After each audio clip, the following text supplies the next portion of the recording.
Welcome back to the Michael Brooks Show. Joining us now is returning champion Harvey J. Kaye.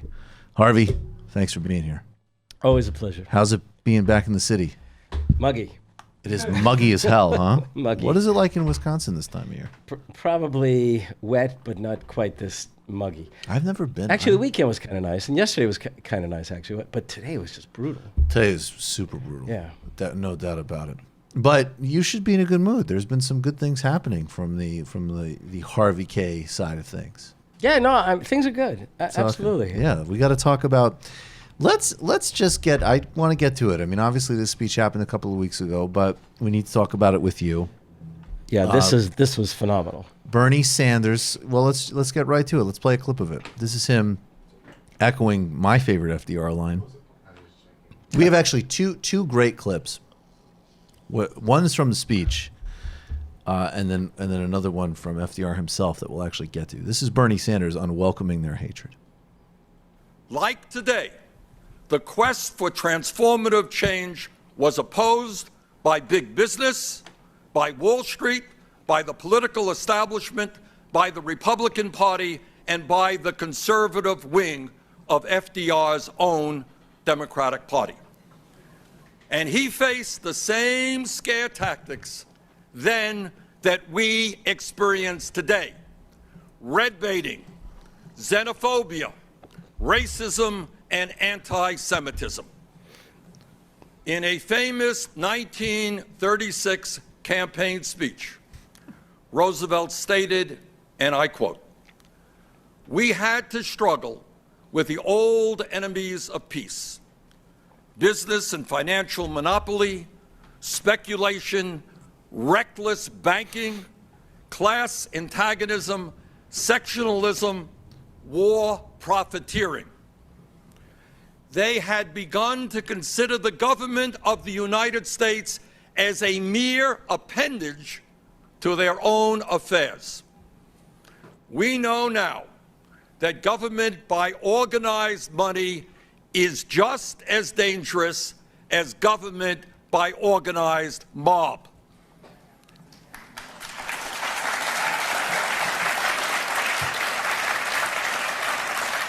And Roosevelt concluded, and I quote, "Never before in all our history have these forces been so united against one candidate as they stand today.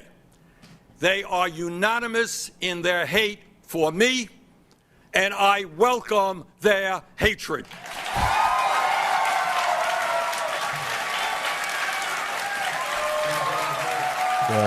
So good.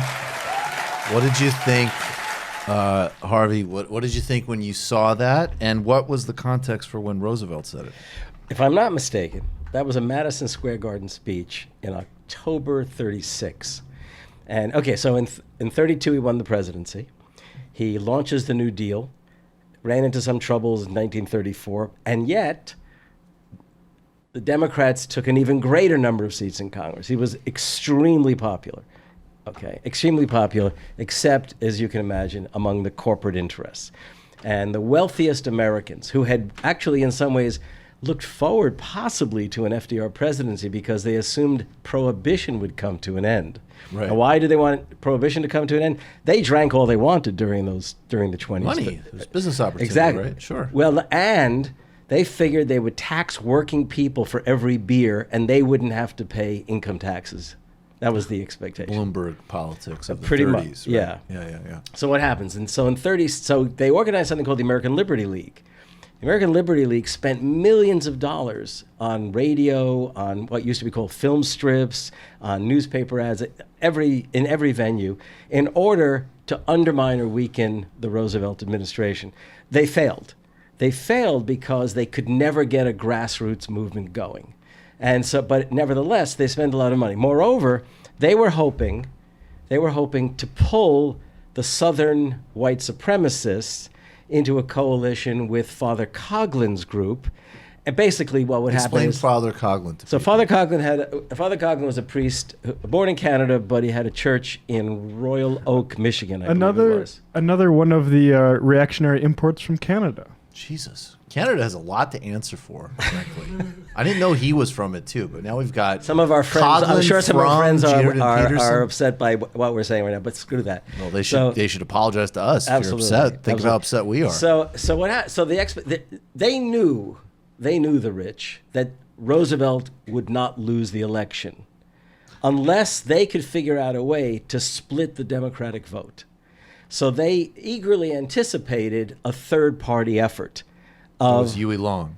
Huey Long, of Father Coughlin's group, and of these Southern white supremacist forces. And Father Coughlin was sort of like he was the prototype of like a fascist, populist anti-Semite, basically. Right. And had he not been born in Canada, he might actually have.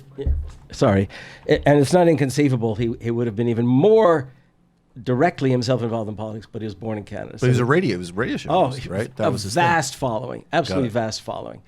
So the hope was that they could cultivate this. They even had a movement going in the South, which I think it was called the grassroots movement, something like that. And in fact, the third party did emerge, but it never emerged on the basis that the rich had hoped for. By the way, the racism and the anti-Semitism that was propagated at the grassroots was just, I mean, we couldn't even use the language that they were using. Okay. Would you give us a little tutorial on Huey Long? What should we think of Huey Long? I'm not a fan of Huey Long. I have a soft spot for Huey Long, of course. Well, I lived in Louisiana. Called himself the Karl Marx of the hillbillies. That's a great line. Okay. So Huey Long, the Long family was from northern Louisiana. Kids suck. Okay. Yes, I know that. So they were from northern Louisiana, which was basically more of the Scotch-Irish who were up there, as opposed to the Catholic Cajuns who were in the South and African Americans who were more numerous in the South. And they were populists, and Huey Long was a populist, but he was a populist with dictatorial ambitions. And though he was willing to confront publicly the oil interests, there were a lot of very corrupt dealings. And he postured as the savior of working people. Okay, he was going to share the wealth. That was the idea. Nevertheless, he operated as a dictator. The only thing that I kind of welcomed when I learned more about him myself was the fact that I was at Louisiana State University for my PhD, and they talked about that he did invest in the university because he really wanted a big marching band. You never know why great things are. So when you But he was assassanated in 1935, so he could not run for president. So who ran the race in It was, I 1936? knew I was coming up and I'm blanking, but it was an upper Midwestern Plains political figure who did actually run that time. So when you saw that speech by Bernie, and I don't want to get into all of the I think there's interesting historical debates that we could have about this one way or another, and I think we've actually done it really well on this show. We have, yeah. But just what I thought was brilliant, and I think what was so pathetic, frankly, in so many of the responses to Bernie's speech that sought to minimize it or disconnect his argument from this broader history, which we could just as easily, pivot to A. Philip Randolph and Eugene Debs and all of these. Walter Reuther, MLK, Thomas Paine, Emma Goldman. I mean, this is a very rich history, obviously. So what? But that, and the Jacobin had a great piece though, saying like, look, for all of the pedants saying that, well, the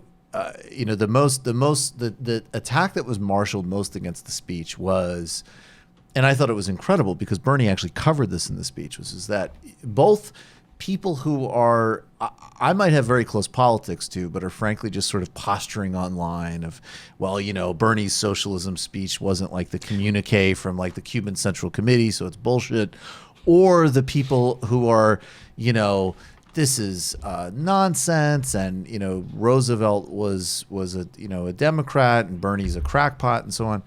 The Jacobin piece pointed out that, well, whatever you think, and in fact, I think that obviously it was some form of social democracy. I wouldn't call it socialism, but the people who called it socialist and first tried to weaponize socialism against FDR were the contemporary oligarchs of FDR trying to destroy the New Deal, which Bernie hit in his speech. Bernie had all of the quotes of the reactionaries of his time, and even the Truman quote saying, look, everything good that we've done in this society has always been tarred as being socialism. He covered it himself. You brought up Truman. Harry Truman grabbed hold of the second Bill of Rights, the Economic Bill of Rights that FDR proposed. Truman called for national health care. Yes. Truman launched a committee to actually push civil rights. Yes. Okay, so we'll just start with that. I'm not a defender of everything. We can't. I mean, this is obviously we're in the prototype of the Johnson one, which is like, look, I get it. Yeah, right. Still committed genocide. Right. We can't overlook that one. Let's not go there right now. Okay. But we don't need to. Yeah, what we need to know. But I want to is, talk about the Bernie speech. Okay. Yeah. Well, let me start off with this statement. Yes. FDR called himself a liberal, but he was decidedly a social democrat. Mm-hmm. Bernie calls himself a democratic socialist, but the campaign that he's running is a social democratic one. Does it fucking matter? No, absolutely not. And I say that as 100% socialist. I say it as somebody who absolutely agrees with Bhaskar Sunkara that fundamentally you need to push capital back enough to make these things durable. But in the context of 2019 and what he's putting on the table, it is an extraordinary step forward. And also, again, it's not just better. And where I do want to emphasize the socialist terms, I do think with things like just getting rid of student debt, not a program that we're tinkering around with, no matter how well, no matter how progressively, but this big, bold stuff, that makes him not just the best candidate, but actually a different thing. He's a different item. Yeah, look, I mean, this is to smack at those who would say he's not socialist enough. Let's put it this way. The fact is that we have got to resecure the narrative. And we're not going to secure it by arguing for some kind of socialist revolution. That's ridiculous. Okay? What we will do is, however, if by way of Bernie Sanders, we can take back America or take back the public realm, we can not only improve the lives a hell of a lot of people, we can not only start pulling out of the marketplace certain essential goods that people need not to be poor, not to be desperate, not to be on the street homeless. Guarantee everyone a job who wants to have a job. This would radically transform the world in which we live in.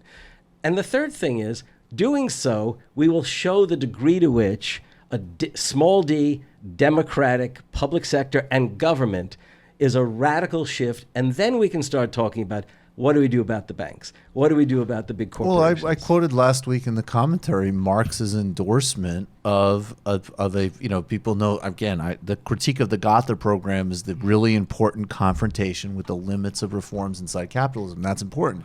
But then conversely, he endorses a French political program that it's equal wages for men and women, shorter workday, union protections, precisely the same types of horizon expanding reforms that we're talking about. Right. That's Marx. I mean, for those that are, look, and I take Marx very seriously myself. It's right there. I'm not in this for socialism. I'm a socialist, but I'm not in it for socialism. I'm in it for greater freedom, greater equality, greater democracy. And Bernie is the vehicle to make that happen. I have no reservations in saying that. It would be nice if there was it would be nice if we were back in, say, 1938. For some people. Sorry.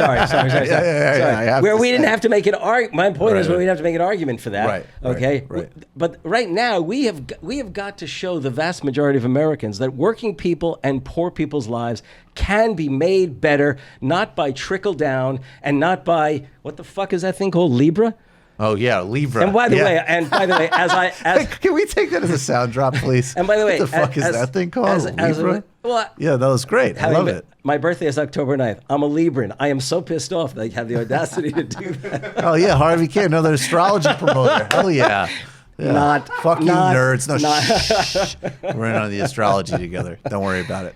Yeah, right. No, so to come back to Bernie's speech, you know that for years I've been looking for Bernie to really lay claim to the FDR legacy. Okay? Not to take us back to the New Deal, but to take us beyond the New Deal, to revive the legacy and the tradition. Right. And I also believe that there are young people who are pursuing it, AOC and other folks. She was very good when she first went to Washington. In the interview with Anderson Cooper or somebody else trying to lay claim to Lincoln and FDR. That's great. But Bernie is the elder statesman of the left. Right. He's the one who can speak in some ways from experience, having come through, he's a good 10 years older than I am. But the fact is that he can talk of history And look, but 4 years, I wish it were 4 years, 2016, the fact is that vast majority of young people embrace Bernie Sanders. Absolutely. And the degree to which he can speak of these things as not only something seemingly hip, but something historical that you do not only to honor the past, but in order to make the future progressively democratic. I mean, this was a great moment. Can I just say really briefly for hip watchers and viewers, and forgive me, but this is an important analogy. Look, I mean, there's a reason that Chavez centered Bolivar in everything he did. I mean, he said it was 21st century socialism, and it was this radical new thing for Venezuela, a thing that I absolutely under Chavez defend. He retrieved Bolivar to center it. He said it was a continuity of a classic revolutionary figure that has universal respect in Venezuela and across Latin America to a great extent. So the idea that you would, as a political candidate, leave that legacy on the table, and I could tell you definitely to validate you anecdotally, even my friend David Feldman, who has a brilliant podcast, which you should be on sometime. I love David Feldman's show, and I love being on his show.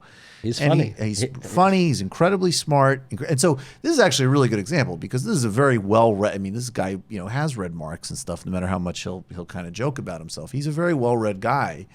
And I went to this move because I said, he asked me about the socialist thing. And I said, look, there's no doubt that my horizon is socialist, and I'm committed to the Richard Wolff Project as an example. I want to democratize the economy. I think that is morally and strategically essential. And I said, and part of what's going on here, and certainly with Bernie, is we're just talking about completing and revolutionizing and updating the New Deal. Right. And he goes, oh, okay, I get that.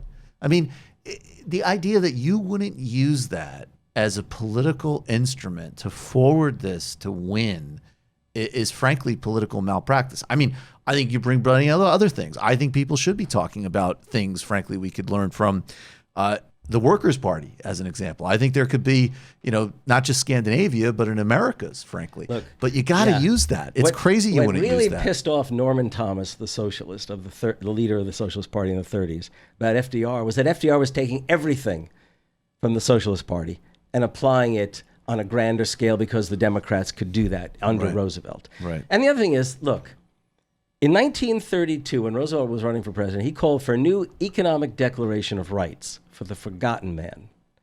In 1941, which is basically the basis for my book, The Fight for the Four Freedoms, he lays out this vision of freedom of speech, freedom of worship, and then freedom from want and freedom from fear. Now, if that isn't as radical as you can get, I don't know what to say. If you follow that, I mean, well, to me, it's like, look at Eleanor Roosevelt and creating look, the UN in practice, okay, there's all these problems, it's beholden to superpowers and so on.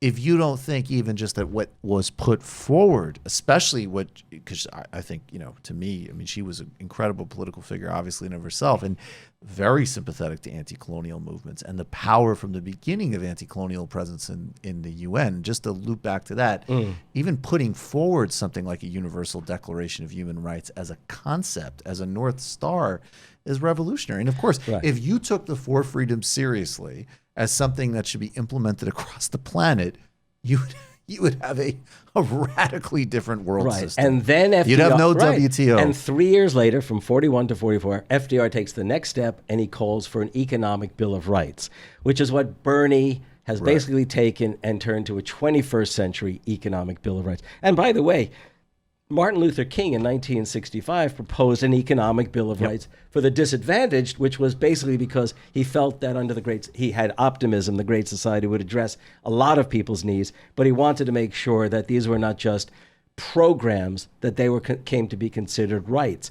A. Philip Randolph offered a freedom budget, with the total amount of which at the time it was huge, today would not be viewed as huge, which was specifically to end freedom from want in America. You've just watched a Michael Brooks show video, and you can watch all of our full main live shows every Tuesday night at around 7 p.m. Eastern Time and subscribe to get all of the clips you want. We're covering the globe. We're focusing on international relations, the intellectual dark web. We're having fun. We're doing deep dives with a lot of amazing guests. Of course, become a patron for the whole thing at patreon.com/TMBS, or subscribe to this YouTube channel and help us keep growing and get that content out there. Subscribe below.